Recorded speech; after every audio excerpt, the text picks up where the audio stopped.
Enchantia lesson 10। Finally हम पहुंच गए हैं हमारे लास्ट लेसन की ओर, which is La Famille d'Ala.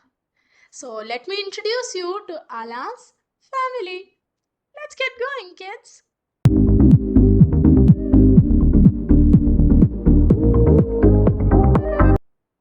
हाँ जी, J'ai une grande famille. आला कह रहा है dans ma famille il y a 7 membres. मेरी एक बहुत बड़ी फैमिली है और मेरी फैमिली में 7 लोग हैं. Mes grands-parents, mes parents, mon frère, ma sœur et moi. So मेरे grandparents, parents, मेरा भाई, मेरी sister और मैं. Je m'appelle Alain Hugo. मेरा नाम है Alain Hugo. J'ai 11 ans. मेरी उम्र 11 साल. Et je suis petit. मैं हाइट में थोड़ा छोटा. Mon grand-père s'appelle Daniel Hugo. Il a 66 ans et il est grand. मेरे grandfather का नाम है Daniel Hugo. वो 66 के हैं एंड साइज में थोड़े बड़े. My grandmother, उनका नाम है Sylvie Hugo. She is 62. Elle a 62 ans et elle est jolie, बहुत pretty है. Mon père s'appelle Martin Hugo. मेरे father का नाम है Martin Hugo. Il a 42. He is 42 et il est beau. He is very handsome. And my mother, उनका नाम है Florian Hugo.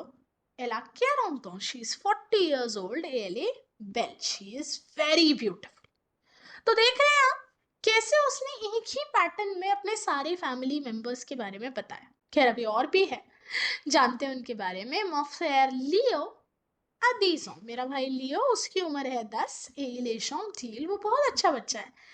Et ma sœur Céline a 13 ans. मेरी बहन salient, उसकी उम्र है 13 साल एंड वो बहुत पतली सी है. Et j'aime ma famille. I love my family. ये हमें बता रहा है एला. तो इसी तरह बच्चों, अगर आपको भी अपनी फैमिली डिस्क्राइब करनी हो, आपको सिमिलर लाइंस और सिमिलर पैटर्न यूज करना है. बस अपने फैमिली मेंबर्स का नाम और उम्र बदलना है. ठीक है. सो इस लेसन में हम सीखने वाले हैं les membres de la famille यानी फैमिली मेंबर्स की vocabulary et les adjectifs possessive adjectives in French. शुरू करते हैं avec les membres de la famille. सो यहाँ आपको दिखेगा एक फ्लो चार्ट या फैमिली ट्री. शुरुआत करेंगे avec le grand-père, who's the grandfather, and then you have the next word la grand-mère, grandmother. After that we have le père, father, and l'oncle, who's the uncle. Father है तो mother के बारे में भी जानना पड़ेगा. मदर को बोलेंगे हम la mère, एंड आंट को बोलेंगे la tante. उनके बच्चे le fils अगर बेटा है, la fille अगर बेटी. इसी तरह सिबलिंग्स के लिए हम क्या वर्ड यूज करते हैं बच्चों? le frère for brother, le frère, la sœur for sister, la sœur. और अगर कजन्स के बारे में बोलना हो, male cousin so le cousin, female cousin la cousine, end में ई लग जाएगा. सो ये थी हमारी वोकैबुलरी. अब how do you present them? If you have to describe your brother और सिस्टर, हम 4 कॉमन लाइंस यूज करते हैं उन्हें डिस्क्राइब करने के लिए. पहले लाइन में हमेशा उनका नाम, जैसे यहाँ पे एक नाम ले रखा है मैंने ईव. दूसरी लाइन में उसकी age, il a 10 ans. Third nationality, जो हमने लेसन 9 में सीख ही ली है, il est italien. And fourth कोई भी एक एडजेक्टिव जो आप अपने भाई के लिए यूज करना चाहो, जैसे यहाँ मैंने यूज किया il est petit. और अगर सिस्टर के बारे में बोलना हो, सो il की जगह क्या लगेगा बच्चों? elle s'appelle Priya. elle a 13 ans, as बताई. elle est indienne, nationality. elle est belle, एक एडजेक्टिव. तो ऐसे ही आप अपने भाई या बहन को डिस्क्राइब कर सकते.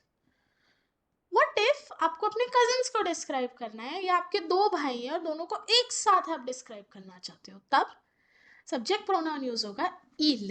You will use il s'appelle और दोनों का नाम लिखेंगे. ils ont, अगर सेम एज के हैं तो एक साथ लिख दो, अदरवाइज ET लगा के दोनों की एज बता दो. नेशनैलिटी इल सो अमेरिका, एडजेक्टिव दोनों के लिए मैंने कॉमन यूज किया यहाँ इल सो बो. एंड अगर ऐसे ही गर्ल कजन्स हो या सिस्टर तो एल्स अपेल आने क्लेयर, एग्जाम्पल मैंने यहाँ लिया. एल्सो दूसो, दोनों 12 साल की हैं. एल्सो आलेमोंड, मैंने कोशिश की हर जगह अलग अलग यूज करूं, ठीक है, वैरायटी हो जाएगी. एल्सो बेल, वे ब्यूटिफुल. तो इन 4 स्ट्रक्चर्स के थ्रू मैंने आपको सिखा दिया है कैसे आप अपने खुद के फ्रेंड्स, कजन्स, ब्रदर्स, सिस्टर्स या फैमिली मेंबर्स को डिस्क्राइब कर सकते. ओके, अब ये सब तो सीख लिया. मेन पार्ट पे आए. इस चैप्टर का दूसरा टॉपिक जो हम सीखने वाले हैं वो है लेज एडजेक्टिव पोजेसिव. सो होते क्या है बच्चों पोजेसिव एडजेक्टिव्स? ये वो एडजेक्टिव्स हैं जो नाम से ही आपको पता लग रहे हैं किसी चीज का पोजेशन बताते हैं, कोई पर्सन, प्लेस या थिंग का. ये एडजेक्टिव्स अग्री करते हैं to the gender and number of noun. मतलब अगर आपको सेंटेंस में करेक्ट एडजेक्टिव कौन सा लगेगा पता लगाना है, 3 स्टेप फॉलो करें. स्टेप 1, सब्जेक्ट क्या है सेंटेंस में, श, थ्यू, इल, एल, वो आइडेंटिफाई कर लो.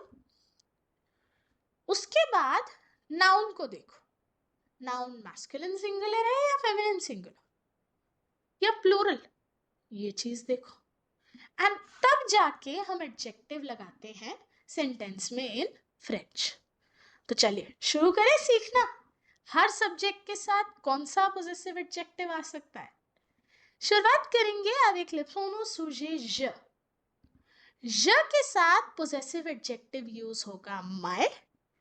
अगर हमारा नाउन मैस्कुलिन सिंगुलर है तो मो, फेमिनिन सिंगुलर है तो मा, प्लूरल है तो मे. एक एग्जांपल देखें. je ai un crayon. क्यों? क्योंकि crayon इज मैस्कुलिन सिंगुलर. इसी तरह je vais avec mes cousins, क्योंकि cousin क्या है, तो जब भी सेंटेंस सब्जेक्ट प्रोनाउन ज से शुरू हो आपके पास 3 ऑप्शन है, मो, मा, मे. लेकिन उन तीनों में से कौन सा यूज करना है ये किस पे डिपेंड करेगा कि ब्लैंक के बाद नाउन कौन सा है. ठीक है, तो चलिए एक क्विक सी एक्सरसाइज ट्राई करिए. इन ब्लैंक्स में फिल कीजिए हमारे ऑब्जेक्टिव पोजेसिव मो, मा या मे. जब हो जाए यहां से आंसर मैच कर लीजिएगा. इसी तरह बच्चों है हमारे ले pronom sujet tu. टू के साथ masculine singular ton, feminine singular ta और प्लूरल te. सो यहाँ फर्स्ट वाले में क्या होगा बच्चों, tu vas avec ta femme. ta femme क्यों? क्योंकि सेंटेंस tu से शुरू था पर नाउन था फेमिनिन सिंगुलर, राइट. इसी तरह tu manges, mange में ऐसा ना था, ते बोबो, क्योंकि बोबो था प्लूरल. ठीक है, एक और प्रैक्टिस एक्सरसाइज देखें. जल्दी से यहाँ फिल करो, तो ता या ते क्या आएगा, कोई नाउन अगर एक्सेप्शन हो उसका ध्यान रखना. ठीक है, फिर यहाँ से आंसर्स को मैच कर लेना. इसके बाद बढ़ते हैं ले pronom sujet il या elle. अगर सेंटेंस में il या elle है, किसी बॉय का नाम या किसी गर्ल का नाम है, तो हमारे पोजेसिव एडजेक्टिव यूज होता है sans, sa, से. टाइमिंग हो रही है ना, इजी हो रहा होगा याद रखना. एग्जाम्पल से समझते हैं. il apporte, अब यहाँ पे il है तो मतलब sans, sa, से में से कुछ एक यूज करना है. livre एक्सेप्शन है, दिस इज मैस्कुलिन सिंगुलर, तो ब्लैंक में क्या आएगा, sans. इसी तरह voisin प्लूरल है, ब्लैंक में क्या आएगा, से. देखा बच्चों कितने इजी हैं पोजेसिव एडजेक्टिव्स. तो चलिए एक प्रैक्टिस एक्सरसाइज हो जाए. इस बार मैंने सोचा सेंटेंसेस दे देती हूँ, ठीक है, पर ध्यान किसका रखना है, ब्लैंक के बाद वाले नाउन का.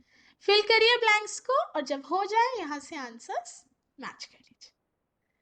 कितनी जल्दी कर लिया ना हमने 3 सब्जेक्ट प्रोनाउंस के पोजेसिव एडजेक्टिव्स. अब उन 3 से रिलेटेड एक छोटा सा रूल है बच्चों. अगर कोई भी सिंगुलर नाउन कभी वॉवल से शुरू हो ना, ठीक है, रिपीट कर रही हूँ, कोई भी सिंगुलर नाउन अगर वॉवल से शुरू हो उसके साथ मो, तो या सो ही यूज करना, यानी वही पोजेसिव एडजेक्टिव जो आप मैस्कुलिन सिंगुलर नाउन्स के लिए यूज कर रहे हो, सभी उन सिंगुलर नाउन्स के साथ यूज करना जो वॉवल से शुरू हो रहा है। एग्जाम्पल के तौर पे अगर आमी हो तो भी मो, आमी के एंड पे ई हो तो भी मो, एतुदियों एतुदियोंत दोनों केसेस में तो इसी तरह। क्यों? क्योंकि अगर मैं लिखूंगी मा आमी, it will not be easy to pronounce, ये प्रोनाउंस करना मुश्किल होगा, इट विल बी मामी या मातुदियों, विच डजंट डिफरेंशिएट, जो डिफरेंशिएट नहीं कर पाएगा कि एडजेक्टिव कौन सा और नाउन कौन सा। इसीलिए ऐसी सिचुएशन को अवॉइड करने के लिए मैं बोलती हूँ मोन आमी, मोन एतुदियों, इस तरह से। बस एक छोटा सा रूल है, इसे ध्यान रखें, ठीक है। अब हम बढ़ते हैं हमारे प्लूरल सब्जेक्ट्स की तरफ, ले प्रोनोम सुजेट नु। अब नु के साथ सिंपल है, सिंगुलर नाउन तो नोत्र, प्लूरल नाउन तो नो। तो अब हमें पता है पहले वाले में आएगा Notre, nous avons notre voiture, nous parlons à nos amis। इसी तरह सब्जेक्ट प्रोनाउन अगर होता वो, तो सिंगुलर के साथ वोत्र, प्लूरल के साथ वो। इन केसेस में हमें नहीं देखना कि सिंगुलर नाउन मैस्कुलिन है, फेमिनिन है या वॉवल से शुरू हो रहा है, क्योंकि सबके साथ एक ही एडजेक्टिव आ सकता है, वोत्र। और अगर प्लूरल है तो सबके साथ वो। एंड फाइनली अगर इल्स इल्स मेरे सब्जेक्ट प्रोनाउन है तो मेरे ऑप्शंस क्या है बच्चों, ल या लव with N S. So il finit leur travail, elle visite leur with N S, leur grands-parents, क्योंकि प्लूरल था, ठीक है। तो एक एक्सरसाइज ये नोत्र वोत्र और लर वाले पोजेसिव एडजेक्टिव्स की आप लोग ट्राई कर लीजिए, ठीक है बच्चों। जब हो जाए यहां से आंसर मैच कर लेना। चलिए आप देख लो सारे पोजेसिव एडजेक्टिव्स को एक साथ एक टेबल में, चाहो तो इसका स्क्रीनशॉट भी ले। सो आपको स्टेप बाय स्टेप पहले देखना है हमेशा स्टेप 1, सब्जेक्ट क्या है, जो सब्जेक्ट होगा उसी के सामने वाली रो हम यूज करेंगे, ठीक है। स्टेप 2, हमें देखना है नाउन कौन सी कैटेगरी का है, मैस्कुलिन सिंगुलर, फेमिनिन सिंगुलर या प्लूरल। एंड फिर स्टेप 3, लेट्स से ज सब्जेक्ट था और नाउन था फेमिनिन सिंगुलर, तो यहां से मेरा आंसर क्या बना, माँ। इस तरह से इनिशियली आप प्रैक्टिस करो ताकि करेक्टली आइडेंटिफाई कर पाओ कौन सा पोजेसिव एडजेक्टिव सेंटेंस में यूज करना है, ठीक है। तो एक लास्ट एक्सरसाइज इस लेसन की, एक mix exercise different different subject pronouns के साथ मैंने यहाँ दी है, छोटी सी है, जल्दी से इसको ट्राई करना और यहाँ से आंसर्स मैच करना। इसी के साथ बच्चों हमारा लास्ट लेसन ऑफ ऑशंतियाँ हुआ कंप्लीट। आई होप आपको इस सीरीज में आपके सारे डाउट्स मैं क्लियर कर पाई हूँ। And just keep practicing. I am sure you will do great in exams. All the very best. Bon chance. Au revoir.